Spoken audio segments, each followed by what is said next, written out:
ചേച്ചി, ഇത് നമ്മുടെ പിണ്ണാക്കനാട് കുരിശുപള്ളിയല്ലേ? ഇതിന് ഇത്രയും പഴക്കമുണ്ടായിരുന്നോ?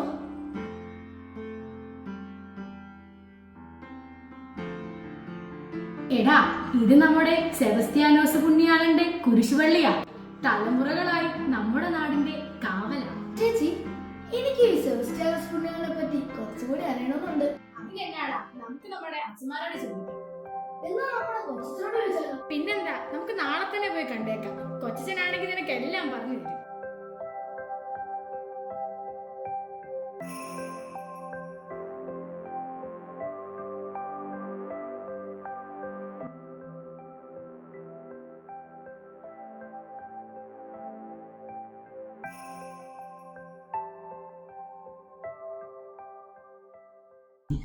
എന്നാ മക്കളെ വന്നേ? അച്ഛാ, ഇവനൊരു സംശയം. ഈ സെബസ്ത്യാനോസ് പുണ്യാളുടെ രൂപം എന്തിനാ എടുക്കുന്നത്?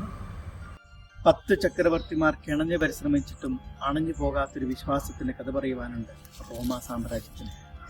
മരിച്ചുവെന്ന് ഉറപ്പാക്കുവോളം അമ്പെയ്തവരെ അമ്പരിപ്പിച്ചുകൊണ്ട് സെബസ്ത്യാനോസ് പിന്നെയും മടങ്ങി വന്നു. വഴിയിൽ കാത്തുനിന്ന ഡയോക്ലീഷ്യൻ ചക്രവർത്തിയോട് ഉരിയാത്ത വിശ്വാസത്തിന്റെ കഥ പറഞ്ഞ് രക്തസാക്ഷിത്വം വരിച്ചു. അതിജീവനത്തിന്റെ ആദ്യ നാളുകളിൽ പകർച്ചവ്യാധിയിൽ നിന്ന് മുക്തി നേടാൻ പുണ്യാളിന്റെ കൂട്ടുപിടിച്ചതിന്റെ പിൻബലമുണ്ടായതുകൊണ്ടാവാം വിശുദ്ധ സെബസ്ത്യാനോസിന്റെ രൂപമുയർത്താത്ത ഒരു ഇടവക തിരുനാളും ഈ നാട്ടിലില്ല. നമ്മുടെ സെബസ്ത്യാനോസ് പുണ്യാളിന്റെ പെരുന്നാളാ ജനുവരി 31, ഫെബ്രുവരി 1. അപ്പോ എല്ലാവരും പുണ്യാള